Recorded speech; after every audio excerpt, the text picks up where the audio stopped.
Halo, selamat pagi. Kita kembali lagi bertemu dalam ruang publik KBR bersama saya Rizal Wijaya, dan kali ini dipersembahkan oleh Oxfam di Indonesia, didukung oleh Koalisi Rakyat untuk Kedaulatan Pangan KRKP. Hari ini kita bakal membahas terkait tema pangan lokal, krisis iklim, dan gizi. Baik saudara, Indonesia punya 77 jenis pangan sumber karbohidrat dan 6 jenis pangan diantaranya merupakan sumber pangan pengganti beras. Keenam jenis pangan tersebut diantaranya adalah singkong, kemudian jagung, pisang, talas, kentang, dan sagu. Dalam rangka meningkatkan ketahanan pangan nasional, pemerintah melalui Kementerian Pertanian menyelenggarakan gerakan diversifikasi pangan, yaitu mengubah pola konsumsi masyarakat agar tidak tergantung pada satu komoditas saja dan mampu memanfaatkan pangan lokal. Sesuai dengan Undang-Undang Nomor 18 tahun 2012 tentang pangan, mendefinisikan pangan lokal sebagai pangan yang dikonsumsi masyarakat setempat sesuai potensi dan kearifan lokal. Dalam konteks krisis iklim, bagaimana sih pangan lokal ini dapat membantu mengurangi dampak lingkungan yang terkait dengan produksi pangan? Kemudian seperti apa tantangannya? Nah, kita akan bahas lebih dalam terkait hal ini dalam ruang publik KBR. Yang bisa Anda simak di 100 radio jaringan KBR di seluruh Indonesia dari Aceh hingga Papua. Bagian di Jakarta Anda bisa mendengarkan melalui 104,2 MS3 FM. Baik, dan sekarang saya akan menghadirkan dua narasumber yang sudah terhubung secara virtual melalui aplikasi Zoom ya. Saya akan sapa satu persatu. Yang pertama ada Mbak Widya Hasian Situmeang selaku penggerak pangan KRKP. Selamat pagi Mbak Widya. Selamat pagi Mas, apa kabar? Alhamdulillah sehat. Mbak Widya juga sehat ya? Sehat, sehat, terima kasih. Baik, dan juga berikutnya saya juga akan menyapa Mas Yohanes Kadaboli Watukula, atau Mas Karli ya yang biasa dipanggil, dari Lokal Champion Pangan Baik Desa Kawalelo. Selamat pagi, halo Bang Karli. Halo pagi Bang Rizal, apa kabar hari ini? Sehat dong, Bang Karli juga ya selalu tersenyum, menebar kebaikan. Karena sebagai lokal champion pangan baik ya, jadi selalu menebar kebaikan. Baik, Baik. dan semoga pendengar kita juga tertular dong dengan kebaikan-kebaikan Mas Karli, Bang Karli dan juga Mbak Widya pagi hari ini ya. Kita akan bahas terkait tema yang sangat menarik sekali. Nanti kita juga akan membuka kesempatan buat Anda yang ingin bergabung melalui telepon bebas pulsa di 0800 245 7893, untuk WhatsApp di 0812 118 8181, atau live chat YouTube Berita KBR atau mention ke akun Instagram @kbr.id. Baik, yang pertama saya akan ke Mbak Widya terlebih dahulu dari KRKP nih, sebagai tuan rumah ya yang punya acara. Oke, Mbak Widya, mungkin kita boleh kenalan terlebih dahulu ya terkait dengan Koalisi Rakyat untuk Kedaulatan Pangan KRKP ini. Apa sih KRKP? Kapan mulai dibentuk? Kemudian tujuannya apa yang melatar belakangi? Ya, terima kasih Mas. KRKP sendiri adalah atau Koalisi Rakyat untuk Kedaulatan Pangan adalah sebuah organisasi non-pemerintah yang merupakan perkumpulan dari berbagai organisasi dan individu-individu yang concern terhadap upaya mewujudkan kedaulatan pangan di Indonesia. Nah, kedaulatan pangan itu sendiri dimaksudkan agar Indonesia itu bisa sebagai tentu saja kita adalah tuan rumah di negara kita sendiri, petani kita adalah tuan rumah di tanahnya sendiri, begitu bisa memutuskan bagaimana sih cara kita memperoleh pangan, cara kita konsumsi, kemudian pangan seperti apa yang akan kita konsumsi. Mungkin secara umum dan singkatnya seperti itu, begitu. Nah, tapi hal ini tidak sederhana, sehingga pada Februari 2003 itu mulai digagaslah organisasi ini KRKP begitu. Nah, kemudian secara resmi kami tercatat sebagai organisasi resmi itu di 2006. Kurang lebih begitu, dan kemudian berkembang hingga sekarang. Kami punya sekitar 25 jejaring organisasi di semua, hampir di setiap provinsi di Indonesia. Papua belum ada sih, dan sekalian nih kalau ada teman-teman di Papua yang ingin bergabung, kami sangat terbuka begitu. Dan juga kami bekerja sama dengan banyak universitas, kemudian dengan banyak organisasi dan jaring lainnya. Begitu kira-kira, Mas. Oke, jadi fokus kerjanya KRKP ini sebenarnya apa nih Mbak? Kami banyak mengadvokasi upaya perwujudan kedaulatan pangan untuk di level pemerintah begitu, dan juga kami banyak melakukan riset serta mensupport petani dan pelaku pangan yang lain di Indonesia. Baik, tadi disebutkan ya, hampir seluruh wilayah Indonesia, mungkin Papua yang belum terdaftar gitu ya Mbak, ya Mbak? Betul. Oke, jadi daerahnya seluruh wilayah di Indonesia ini menjadi concern KRKP ya, menjadi wilayah kerja KRKP ya. Baik, Betul. ya. Dan kalau tadi sudah kenalan dengan Mbak Widya, kali ini saya juga harus kenalan dengan Bang Karli nih. Bang Karli, boleh tahu nih, kalau pagi hari ini posisi ada di mana Mbak Bang Karli? Lagi di kampung, Di di kampung, desa di desa Kawalelo, Kawalelo. Itu merupakan provinsi Nusa Tenggara Timur. Nusa Tenggara Timur. Nah, kita ingat banget ya kalau Nusa Tenggara Timur zaman dulu nih kan terkenal dengan makanan pokoknya kalau ditanya ke anak-anak nih zaman kita sekolah SD gitu ya. Makanan pokok Nusa Tenggara Timur apa? Sagu gitu kan ya Mbak Widya. Kemudian Jagung kan? jagung ya, jagung ya. Iya, jagung, sorry. Kemudian kalau sagu mana ya? Kayaknya Sulawesi dan Papua Sulawesi ya. dan Papua. Kemudian Maluku. Madura, jagung ya. Oke, dah ini Bang Karli boleh ceritakan nih Bang Karli. Kemarin kan mengikuti kegiatan pangan baik ya di Desa Kawalelo NTT gitu ya.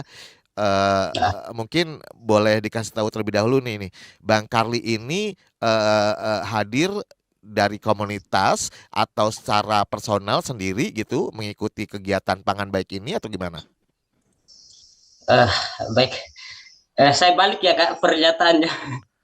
Saya bukan mengikuti kegiatan pangan baik, tapi sebenarnya yang saya rasakan pangan baik yang mengikuti kegiatan saya. Oh, oke. Artinya kegiatan kami itu sudah ada.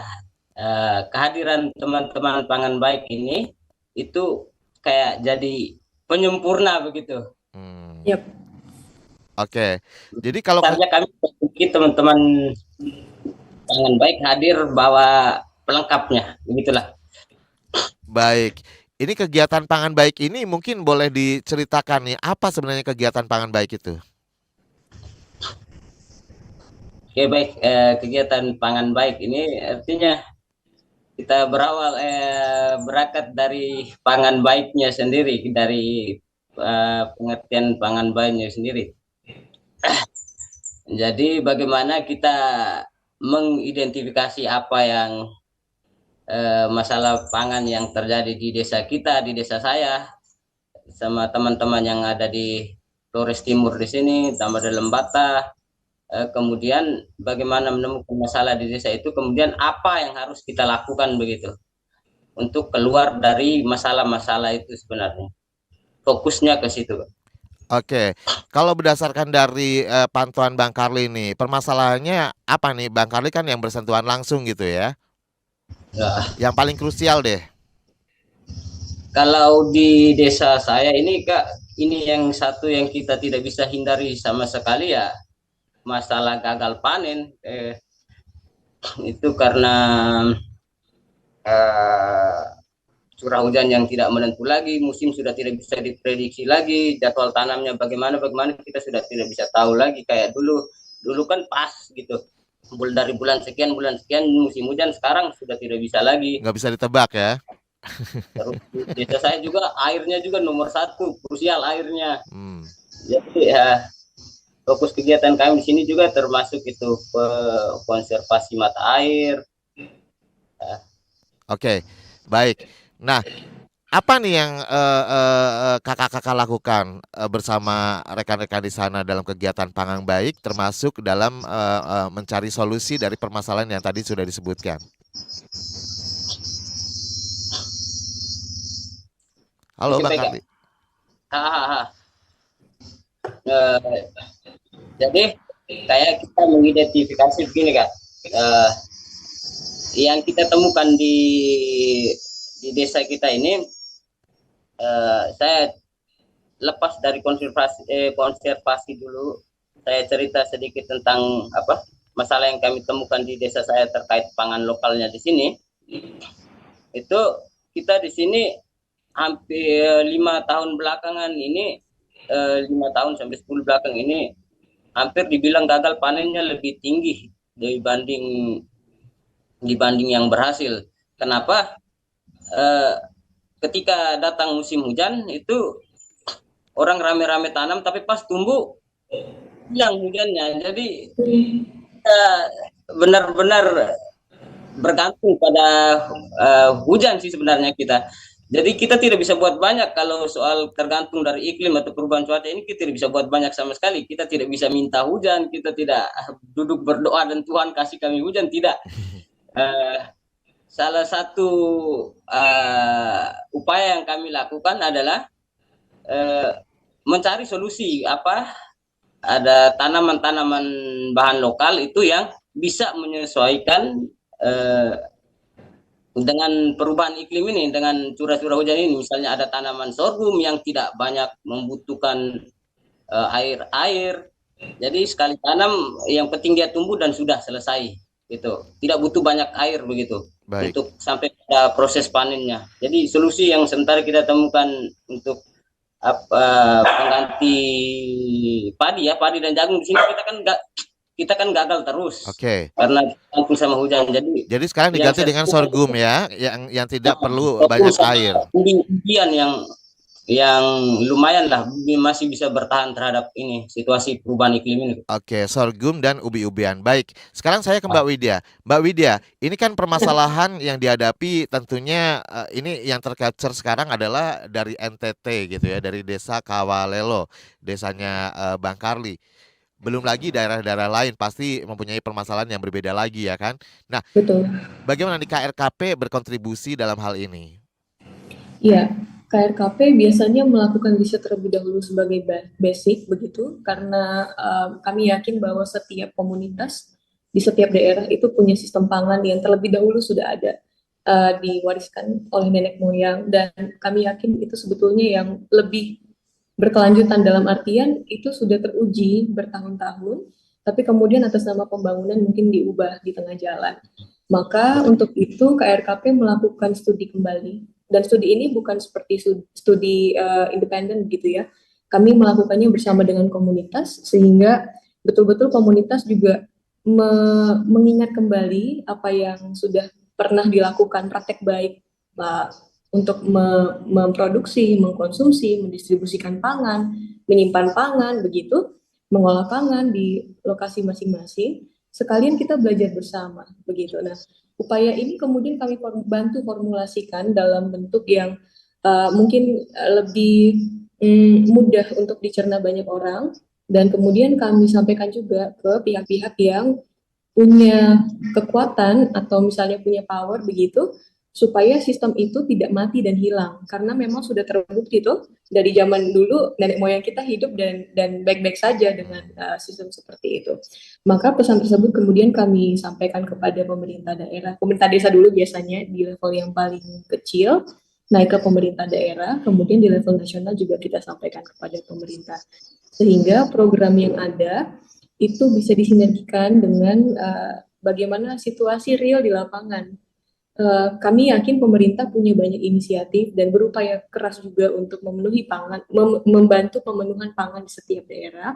Namun pastinya perlu dukungan begitu. Nah, simpul-simpul ini yang seringkali tidak terkait dengan baik, sehingga KRKP mencoba untuk membantu di sana, mengkoneksikan antara pemerintah dengan komunitas lokal, sehingga apa yang komunitas lokal sudah lakukan, inisiatif baiknya sudah ada, seperti dicontohkan oleh Kak Karli, itu juga bisa didengar oleh para pengambil kebijakan, dan nantinya kebijakan yang dibuat tidak bertentangan dengan apa yang sebetulnya dialami di lapangan, begitu kira-kira. Oke, jadi sistem yang sudah ada ini disinergikan gitu ya dengan sistem dari Betul. pemerintah saat ini, Ya. bukan malah dihilangkan, tidak dipakai sama sekali gitu ya Mbak ya.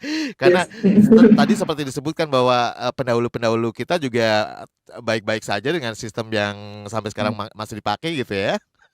Ya, Baik, dan dari hasil riset gitu ya Mas ya iya, sepertinya. ini menjadi rekomendasi juga ya bagi Iya, KRKP betul. kepada pemerintah atau pihak yang berwenang. Baik, Iya. nanti kita coba gali lagi hasil riset yang lain seperti apa ya dari KRKP, kemudian permasalahan-permasalahan apa lagi yang dihadapi oleh Bang Karli dan teman-teman di sana. Dan saya juga penasaran nih Bang Karli, dari tadi disebutkan bahwa sorghum, kemudian ubi-ubian itu kan menjadi alternatif gitu ya, menjadi Alternatif. ya tanaman lokal yang lebih bisa menyesuaikan iklim gitu ya Mas ya, Bang Karli. Nah, nanti boleh diceritakan juga seperti apa bentuk olahannya ya kan? Boleh dibagikan, siapa tahu menginspirasi wilayah-wilayah lain juga. Jangan kemana-mana, saya akan kembali setelah jeda iklan, tetap di ruang publik KBR.